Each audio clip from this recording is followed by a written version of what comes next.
to the locker room after the trainer checked in with her. So we'll keep our eye on Caitlin Clark, but right now, the focus as she turns around and celebrates in Kennedy's face, and maybe even had a few words to say. Chennedy Carter now with 12 points off the bench. Expecting it, but I think it's just like, just respond, come down, let your play do the talking. It is what it is. It's a physical game. Go make the free throw and then execute on offense. And I feel like that's kind of what we did, but, you know, it is what it is, I guess. I don't know. Melissa, you said the other night. After the Fever I score, didn't answer no Caitlin Clark questions. did she say anything to you? I don't know what she said. What'd you say to her? I didn't say anything. That's enough. Big atmosphere for your first Commissioner's Cup game. What was that like? It was really good. I'm happy for our fans. First home win. Nice to get it during the Commissioner's Cup. Now just keep stringing them along. What did you think of the new basketball that you got to play with? I like the colors, good color scheme, so got to get used to it. And then the team play was excellent. You guys were able to stay resilient down the stretch. How much did that mean that you guys continue to come together? Yeah, I think we just executed down the stretch. It was huge. Came up with big plays. Even when things didn't go our way, we just got it done. What up, y'all? This your boy Ace here, and welcome to Track and Ace. Let's talk about it real quick, man. Caitlin Clark, man. Had her worst performance tonight against the New York Liberty. She faced them for the third time this season, man, and she just didn't have a good night, man. I think she was like 1 for 10 from the field, 1 for 7 from 3. Only 3 points in this game, man, so she obviously didn't have the type of performance that most people expect from Caitlin Clark. She did come out with an injury as well. I don't think this is like a serious injury, though, but nothing, no fighting and nothing like that like she been having the last couple of games. So she had like 5 assists as well, 2 steals, 1 block. These are stats. See, this is the one thing that a lot of people aren't looking at when it comes to Caitlin Clark. Her defense has actually been pretty good in this league. Her steals and blocks have been pretty much up to par. And, I think the thing that a lot of people are looking at with Caitlin Clark is just like points-wise. And they're not really looking at anything else when it comes to Caitlin Clark, like the other stuff that she's getting done. So that is something that they got to kind of, people got to kind of look at a little bit more going forward, because they, like I said, they're just not looking at that stuff. And, that stuff really does matter. It really does matter. So they need to look at that a little bit more.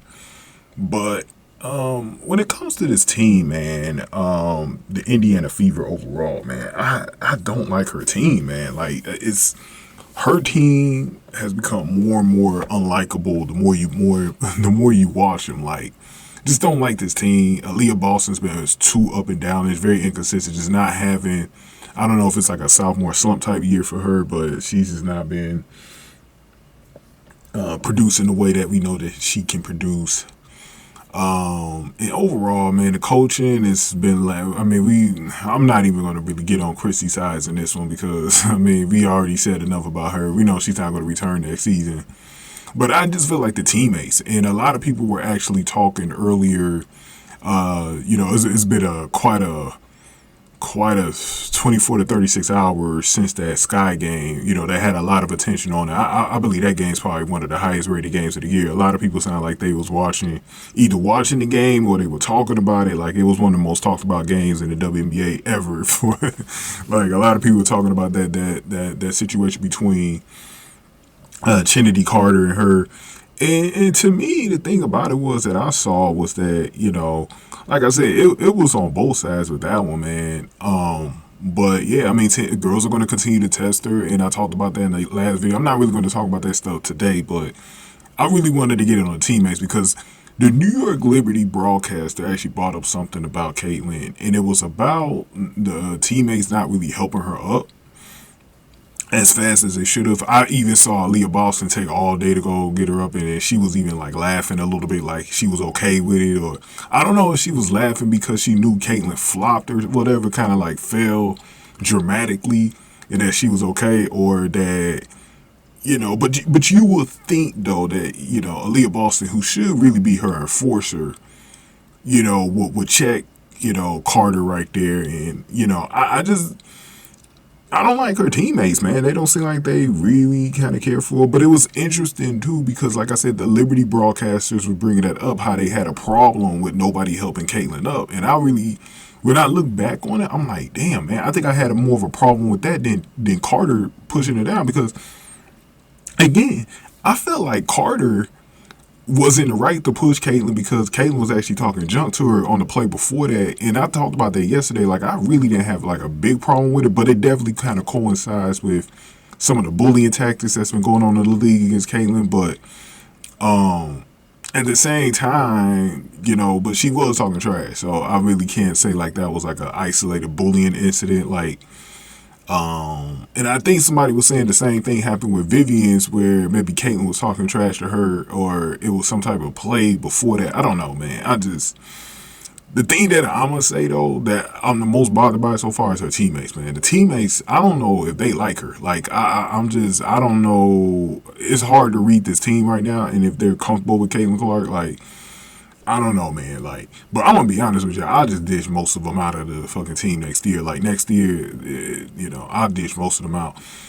And it's crazy because I'm watching Minnesota, right? Minnesota and LA today. I was watching both games while this game was on.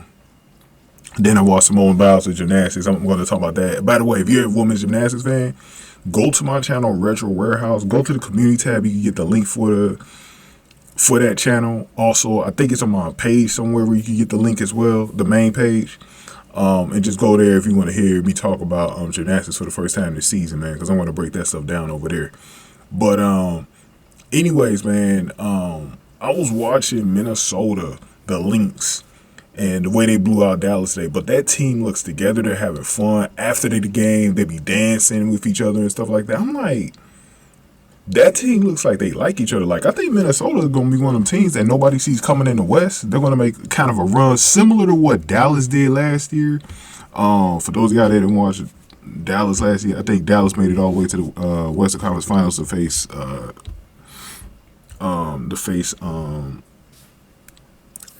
Aces. And I kind of look at Minnesota. They might be that type of team this season that might be able to do something. Because I don't think Dallas is the same team they were last year. So far, they're not looking too good like they were last year. So I don't know if that's the team. But Seattle's looking pretty good. So Seattle might end up getting there too.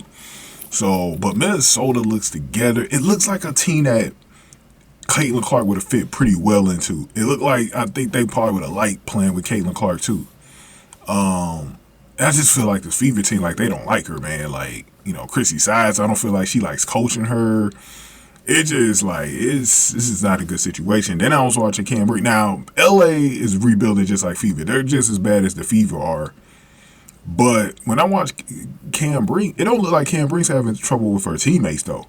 You know what I mean? And I would love for Caitlin Clark to play with Cam Brink. You know what I mean? I think that, because Cam Brink kind of comes from a family, with Steph Curry being her god sister, her god brother.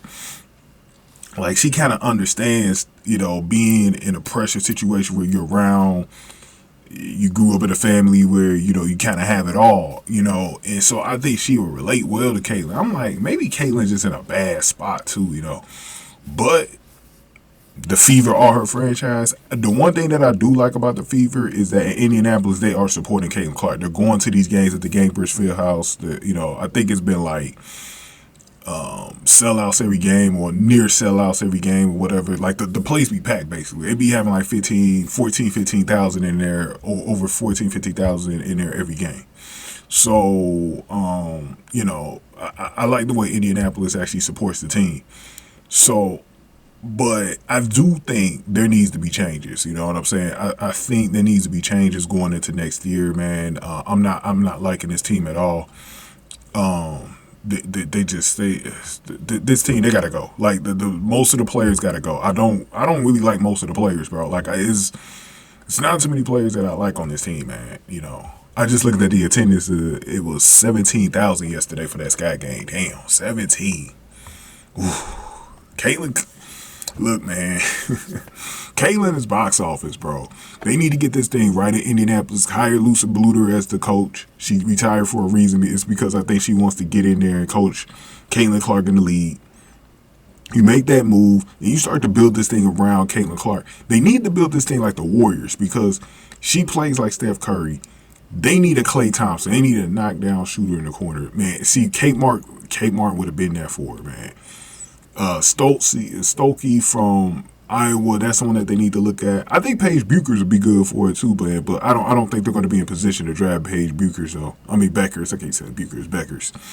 But yeah, man. I mean they really need to fix this team up, man. They need to start from scratch. I would get rid of most of the players. I think the only one you'd probably keep is Aaliyah Boston. Maybe I might end up keeping Wallace, and then maybe Hull.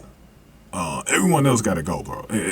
Everybody else got. Oh, Celeste Taylor needs to stay too. I like her defense, man. I think she needs to stay. But everybody else got to go. Everybody else that I did not name got to go. They got to go. You know, because they don't fit with Caitlin. They don't fit on this team. I don't think they like playing with her.